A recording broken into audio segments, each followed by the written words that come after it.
आज हम इस बारे में बात करेंगे कि आप जो पढ़ते हैं उसे लंबे समय तक कैसे याद रख सकते हैं। जो कुछ आप पढ़ते हैं उसे याद रखना क्रूशियल है एकेडमिक सक्सेस, पर्सनल ग्रोथ और प्रोफेशनल डेवलपमेंट के लिए, क्योंकि यह इंश्योर करता है कि आप जो नॉलेज गेन करते हैं उसे डिफरेंट कॉन्टेक्स्ट में अप्लाई कर सकें, जैसे an entrance exam, an interview, an teaching profession या एन बिजनेस में। लंबे समय तक याद रखने के लिए मैं आज effective reading strategies, memory technique और एक्टिव रिकॉलिंग के बारे में बात करूंगा। अगर आप ये 3 मेथड को फॉलो कर लिए तो आप कभी नहीं भूलोगे। चलिए देखते हैं इफेक्टिव रीडिंग स्ट्रेटेजीज, जो है एक्टिव रीडिंग और क्वेश्चन फॉर्मुलेटिंग। एक्टिव रीडिंग है क्या, देखते हैं। अगर कोई चैप्टर आप पढ़ना चाहते हैं, सबसे पहले आपको उस चैप्टर का इंट्रोडक्शन पढ़ना चाहिए। मैं आपके सामने एग्जाम्पल के तौर पर द सोलर सिस्टम चैप्टर को लिया, तो ये रहा इंट्रोडक्शन। आपको पहले ये पढ़ना है, फिर सारे मेन हेडलाइंस और सब हेडलाइंस पढ़ना चाहिए ताकि कंटेंट के एक ब्रॉड ओवरव्यू मिल सके। इस तरह से पढ़ने से आपका माइंड फुल्ली अवेयर हो जाएगा कि ये चैप्टर आपसे क्या कहना चाहता है। उसके बाद रिव्यूइंग विजुअल्स, कोई भी चार्ट्स, ग्राफ्स या इमेजेस जो इंक्लूडेड है उन्हें चेक करें ताकि डाटा और की कॉन्सेप्ट का एक सेंस मिल सके। फिर आपको सारी इन्फॉर्मेशन को फिंगर टिप, पेन या पेंसिल का यूज करते हुए पढ़ना चाहिए और की पॉइंट्स को हाईलाइटिंग करते हुए माइंड मैपिंग और निमोनिक बनाना चाहिए। क्वेश्चन फॉर्मुलेटिंग एक ऐसी टेक्निक है जिसमें आप जो भी पढ़ रहे हैं उससे रिलेटेड क्वेश्चन बनाना है। यह टेक्निक आपकी अंडरस्टैंडिंग को डिपेंड करने और इन्फॉर्मेशन को इफेक्टिव याद रखने में मदद करती है। क्वेश्चन फॉर्मुलेटिंग एक एक्टिव लर्निंग का पार्ट है, क्योंकि आपको एक्टिवली सोचना पड़ता है और पढ़ाई को एक पैसिव एक्टिविटी से एंगेज करने वाली एक्टिविटी में बदल देते हैं। आपको मैं ये सजेस्ट करूंगा कि आप हाउ और व्हाई से ज़्यादा क्वेश्चन बनाएं, जैसे कि how solar system is form, why only earth is support life. अब हम देखते हैं मेमोरी टेक्निक। याद रखने के ऐसे मेथड होते हैं जो आपकी मेमोरी को इन्हेंस करता है, जिससे आप इंफॉर्मेशन को ज़्यादा इफेक्टिव और लंबे समय तक याद रख सकते हैं। ये टेक्निक आपको इंफॉर्मेशन को बेटर ऑर्गेनाइज, प्रोसेस और रिट्राइव करने में मदद करती हैं, जैसे कि माइंड मैपिंग और निमोनिक। माइंड मैपिंग एक बहुत ही इफेक्टिव टेक्निक है जो आपकी थिंकिंग को विजुअली ऑर्गेनाइज करने में मदद करती है। ये टेक्निक कॉम्प्लेक्स आइडिया को सिंप्लीफाई करने के लिए बेस्ट है।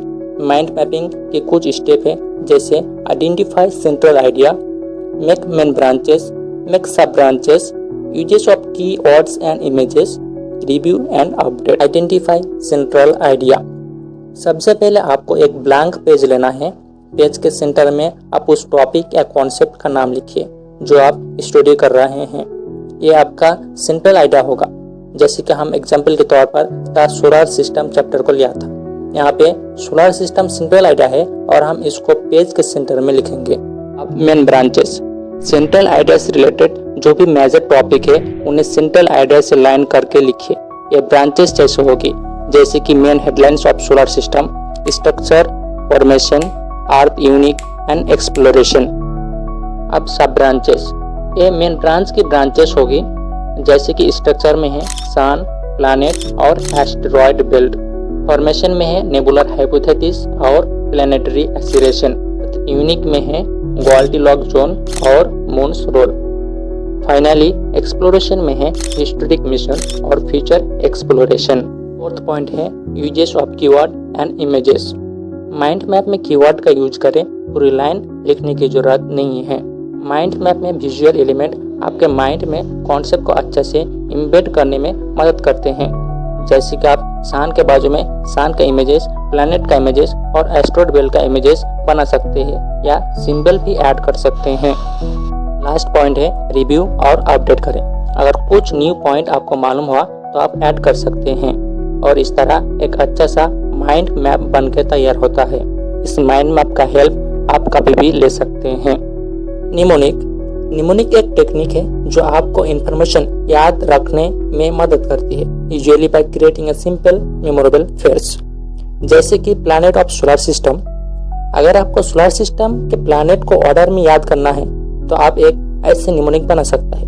My very educated mother just serve us noodles. M से मरकुरी, वी से वेनस, ई से अर्थ, एम से मार्स, जे से जुपिटर, एस से सैटर्न, यू से यूरेनस, एन से नेपच्यून। अगर आपको रेनबो की कलर को ऑर्डर में याद रखना है तो आप विबज्योर लिख सकते हैं ऐसे निमोनिक। वी से वायलेट, आई से इंडिगो, बी से ब्लू, जी से ग्रीन, वाई से येलो, ओ से ऑरेंज, आर से रेड। ये निमोनिक आपकी मेमोरी को ट्रिगर करते हैं और आपको कॉम्प्लेक्स इंफॉर्मेशन को इजीली याद रखने में मदद करते हैं। एक्टिव रिकॉलिंग, ये एक पावरफुल लर्निंग टेक्निक है जिसमें आप एक्टिवली जो कुछ पढ़ा है उसे याद करना है बिना किसी नोट्स या मटेरियल्स की हेल्प से। इस मेथड का फोकस ये है कि आपकी मेमोरी से इंफॉर्मेशन रिट्राइव करना है जो आपके ब्रेन को स्ट्रेंथ करता है और इंफॉर्मेशन को लॉन्ग टर्म मेमोरी में कॉन्सोलिडेट करने में मदद करता है।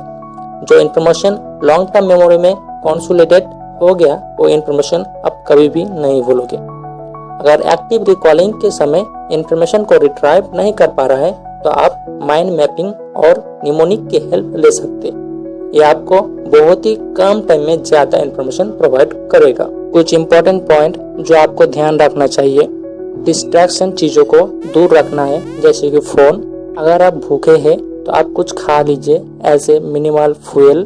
आपको अपनी पढ़ाई की जगह को चेंज करते रहना है। मॉर्निंग की पढ़ाई बेस्ट है क्योंकि आप मॉर्निंग में फ्रेश माइंड में रहते हैं, मगर आपको नींद पूरी करना है। अकेले में पढ़ना बेस्ट है, एग्जाम से पहले ग्रुप रीडिंग कर सकते हैं।